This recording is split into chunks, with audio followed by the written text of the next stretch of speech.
Hello tout le monde, j'espère que vous allez tous bien. Aujourd'hui, je reviens vous voir avec une affaire mexicaine. C'est un féminicide qui a eu lieu en 2020 à Mexico. C'est l'histoire de la jeune Ingrid Escamilla Vargas qui a été retrouvée sauvagement assassinée et découpée dans sa cuisine. Vous verrez que l'imagination de cet homme dépasse l'entendement, mais vous verrez aussi que grâce à cette malheureuse affaire, le Mexique a décidé de faire évoluer les choses. Il a décidé de condamner plus sévèrement et plus strictement les actes de féminicide. Je vous invite à découvrir les détails de cette sordide affaire. La triste histoire d'Ingrid Escamilla Vargas, c'est tout de suite et maintenant.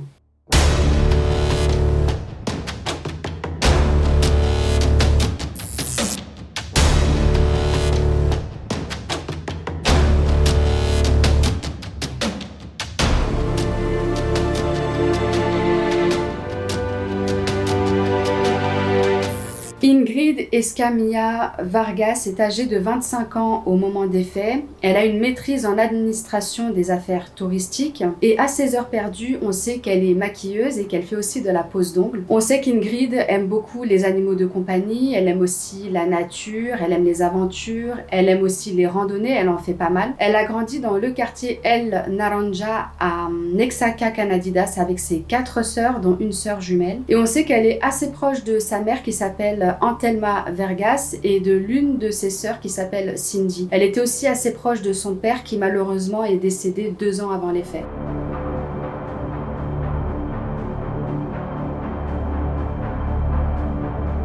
En 2015, Ingrid rencontre Eric Francisco Robledo Rosas, un ingénieur civil. Donc Eric est né à Puebla. Alors c'est un homme beaucoup plus âgé qu'Ingrid parce qu'au moment de la rencontre, il a déjà 41 ans et Ingrid, elle en a 20. Donc on voit là qu'il y a quand même un écart assez important au niveau de l'âge. Eric a un fils autiste qui est âgé de 15 ans au moment des faits. Donc c'est un fils qu'il a eu de son précédent mariage et qu'il a aussi en garde alternée. Eric vit dans un appartement de Gustavo Maderos dans le quartier en fait de Vallejo à Mexico. Il habite au 5e étage d'un immeuble. On sait qu'il vit dans cet appartement depuis à peu près 1 an, mais il habite dans cet appartement avec le strict minimum. C'est pas un appartement qu'il a complètement meublé et il décide de le meubler à partir du moment où il propose à Ingrid de venir habiter avec lui. Donc Ingrid, bien sûr, elle est sous le charme de cet homme, elle est amoureuse, donc elle accepte très facilement la proposition. Alors je ne sais pas à partir de combien de temps de relation Eric a fait cette proposition à Ingrid, mais j'ai l'impression que c'est une proposition qu'il a faite assez rapidement, je dirais même presque immédiatement.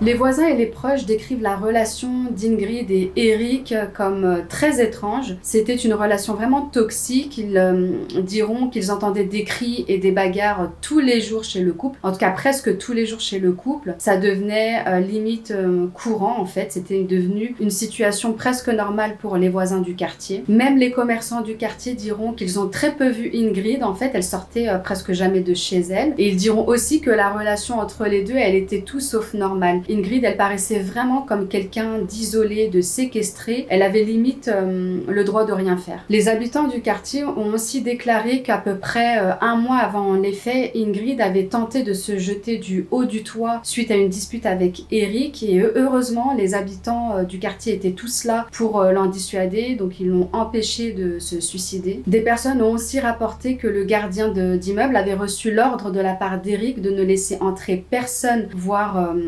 Ingrid en son absence dans l'appartement, et donc les proches et les amis qui venaient voir Ingrid, fallait absolument qu'ils l'attendent à l'extérieur et elle descendait en fait les voir dehors. Ingrid avait déjà alerté la police à plusieurs reprises des violences qu'elle subissait de la part d'Eric. Elle avait même informé ses amis et sa famille depuis plusieurs mois qu'elle était quand même assez sous emprise d'Eric, qu'elle subissait des violences un peu physiques et aussi verbales. Donc en fait tout le monde était plus ou moins informé de la situation. D'ailleurs, elle a déposé plainte contre Eric en juillet 2019, mais on a appris qu'elle a retiré sa plainte peu de temps après. Donc je pense, en tout cas ce n'est que mon avis personnel, mais on suppose que Eric a dû l'obliger à retirer sa plainte pour éviter d'être convoqué devant le juge et de devoir expliquer la situation. Et comme Ingrid, encore une fois, elle était sous emprise et donc elle n'était pas vraiment libre, à mon avis, il a dû l'obliger à le faire. Et donc c'est la raison pour laquelle elle aurait retiré sa plainte. Mais après, voilà, la raison, elle a été mentionnée nulle part, donc on nous a pas... c'est pas une information que j'ai trouvée en fait dans les articles de presse, mais bon, voilà, c'est une supposition. Mais bon, Eric, c'est pas la première femme qu'il battait, parce que il a aussi battu son ex-femme, donc la mère de leur fils, qui elle a déposé 2 plaintes contre lui les 8 dernières années pour violence conjugale justement.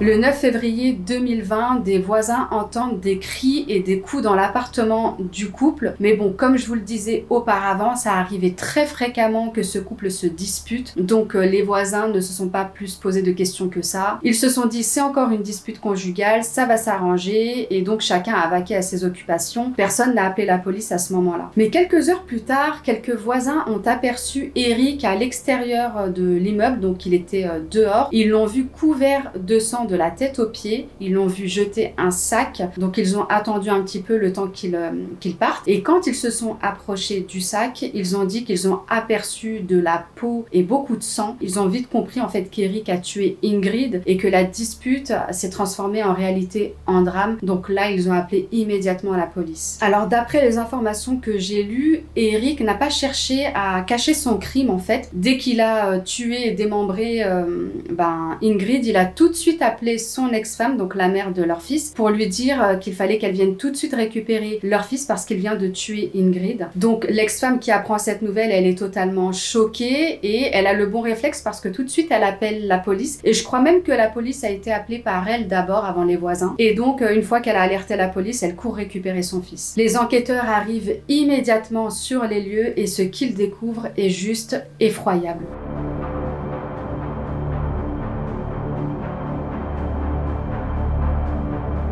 Les enquêteurs qui arrivent, donc ils montent au 5e étage, ils découvrent une porte entrouverte. L'appartement est saccagé, on voit clairement qu'une grosse dispute a eu lieu. Alors des taches de sang sont déjà visibles à l'entrée de l'appartement, mais il y a une grosse quantité de sang dans la cuisine. Il y en a vraiment partout, il y en a sur les murs, il y en a au sol. Il y a une mare de sang au sol, d'ailleurs il y a le cadavre d'Ingrid qui est là, qui est totalement torturé, qui est découpé. La police a aussi remarqué que certains organes d'Ingrid ont été retirés. Et puis il y a Eric qui se tient debout à côté du cadavre avec un couteau à la main plein de sang. Et ce qui choque apparemment la police, c'est que le fils d'Eric se trouvait juste à côté en fait, et visiblement il a assisté à toute la scène d'horreur. Donc la police bien sûr elle prend des photos de la scène de crime, du cadavre d'Ingrid et tout ça. Elle continue à faire le tour un peu de l'appartement et elle va aux toilettes, et là elle découvre une autre chose encore choquante, c'est que déjà il y a une certaine quantité de sang dans les toilettes. Il se demande qu'est-ce qui s'est passé, qu'est-ce qu'il a fait dans ces toilettes, est-ce qu'il s'est débarrassé de certaines parties de corps, et effectivement dans les toilettes il découvre qu'il y a comme des bouts de corps, des bouts d'organes, et Eric va leur avouer qu'il s'est débarrassé de certaines parties du corps d'Ingrid dans les toilettes. Eric Robledo est immédiatement interpellé et emmené au poste de police pour être interrogé.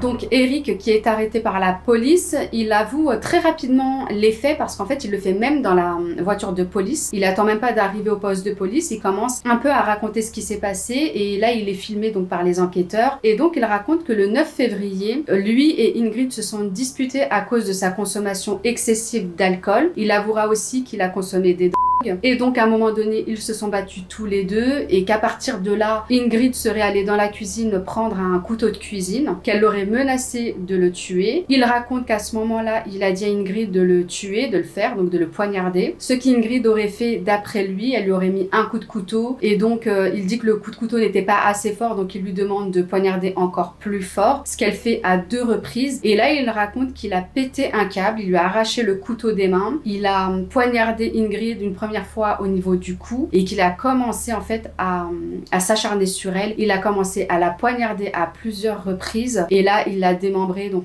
il l'a découpée, il lui a retiré des organes. Il dira qu'il s'est débarrassé de certaines parties de son corps dans les toilettes, ce qui a d'ailleurs bouché en fait le drain des toilettes, qu'il a ensuite jeté certains bouts de corps à l'extérieur dans les égouts. Il dira aussi qu'il a mis le reste de son corps, quelques parties de son corps dans un sac vert qu'il a jeté sur la voie publique. public. Voilà le récit en fait d'Eric au moment où il est arrêté. Et quand la police va lui poser la question de pourquoi il a fait ça, pourquoi il est allé jusqu'à découper et jeter les restes d'Ingrid, il va tout simplement répondre qu'il avait honte de ce qu'il avait fait, que pour lui, il voulait pas que les gens le croient capable d'une telle atrocité, d'une telle violence. Mais c'est un peu contradictoire avec le fait qu'il a avoué tout de suite le crime en fait. Il a appelé son ex-femme pour lui dire tout de suite qu'il a tué Ingrid, et quand la police est arrivée, il était là sur les lieux, il avait pas fui.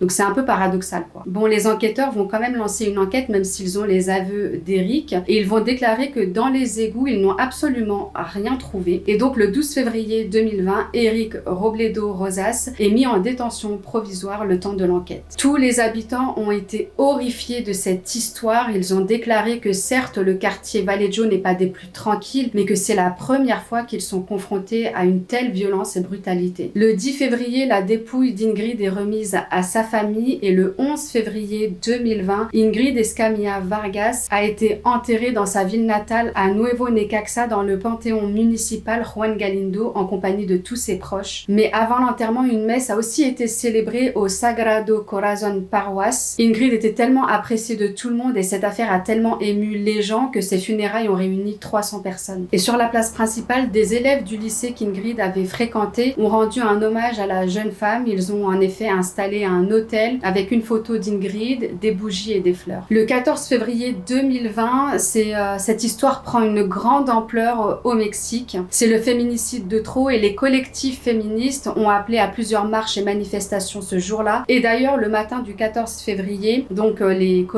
ces collectifs sont allés se réunir devant le Palais National où là, ils ont balancé de la peinture rouge sur la porte du Grand Palais. Ils ont aussi jeté des graffitis en protestation des actes de féminicide qui ont souvent lieu au Mexique. La population n'avait clairement pas l'intention de laisser cet acte impuni, comme c'est apparemment souvent le cas au Mexique à ce moment-là, donc puisque seulement 3% des féminicides sont classés comme tels au Mexique et seulement 1% obtiennent une condamnation, ce qui est quand même très peu.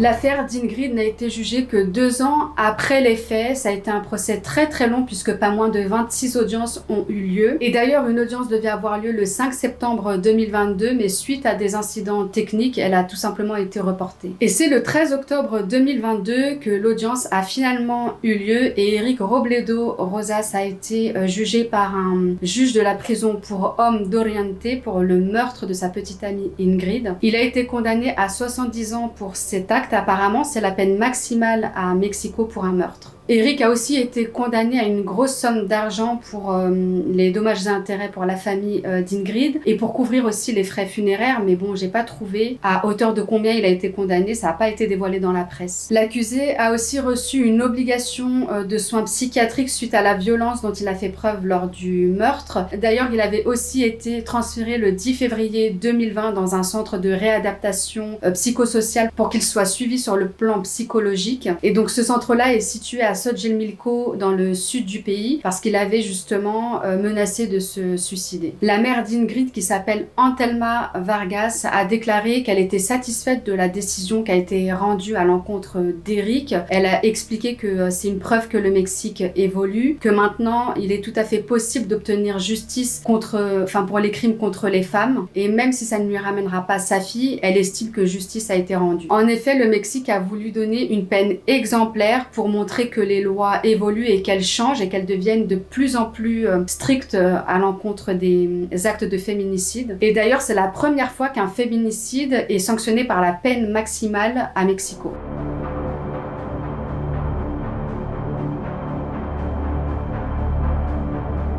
Certaines photos du cadavre d'Ingrid torturée et découpée ont malheureusement circulé sur les réseaux sociaux avant que la population n'exige le retrait de ces images choquantes qui ne respectent ni la famille ni la victime. Et d'ailleurs, depuis cette indignation, le gouvernement s'est emparé de l'histoire et a fait voter la loi Ingrid justement pour sanctionner dorénavant les fonctionnaires qui diffuseraient de manière inappropriée des photos de cadavres ou de scènes de crime, et aussi pour sanctionner la fuite d'informations qui sont qui seraient liées en fait à une procédure pénale en cours, ou alors des vidéos ou du récit d'un suspect qui détaillerait étape par étape son acte en fait, comme ce qui est arrivé en fait dans cette histoire où justement Eric a avoué dans la voiture face caméra en fait pendant qu'on le filmait tout ce qu'il a fait étape par étape. Donc tout ça maintenant dorénavant est sanctionné par une loi au Mexique. Bien sûr, les arguments juridiques ont été apportés, c'est que là il y a clairement une violation de la procédure pénale, il y a aussi une violation de la procédure régulière de la présomption d'innocence, parce qu'un suspect est présumé innocent tant qu'il n'a pas été encore jugé et tant que sa culpabilité n'a pas été prouvée au-delà de tout doute raisonnable. Donc bien sûr, les peines prévues pour ces violations vont de 2 à 6 ans de prison et une amende pouvant aller jusqu'à 89 620 pesos, ce qui correspond à ce moment-là à peu près 4300 $, quoi. Et les peines sont carrément doubles pour les photographies qui seraient diffusées et qui montreraient en fait des corps de victimes femmes, adolescentes ou petites filles, où on verrait leurs blessures ou alors les circonstances de leur décès. La population et les utilisateurs de Twitter qui ont été choqués et tristes de découvrir en fait la diffusion du cadavre d'Ingrid sur les réseaux sociaux se sont mobilisés pour lancer une campagne pour que à chaque fois une recherche qui est faite avec le nom d'Ingrid Escamilla Vargas, il n'y ait que des belles photos en fait qui apparaissent comme des photos de fleurs ou de jolis paysages pour en fait effacer les images en fait de son cadavre meurtri des mémoires des gens, parce que ça a circulé pendant quand même pas mal de jours sur internet et sur les réseaux sociaux.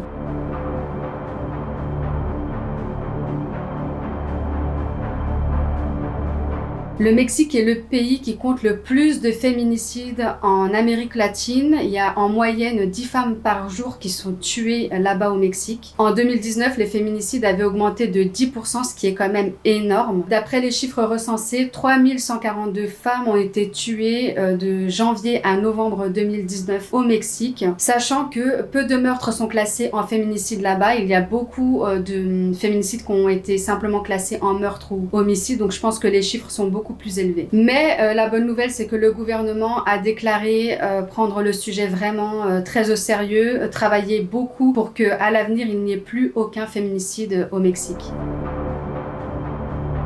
Voilà, c'est la fin de cette vidéo. Si vous l'avez visionnée jusqu'au bout, je vous laisse liker, commenter, vous abonner. Je vous dis à la semaine prochaine pour une nouvelle vidéo.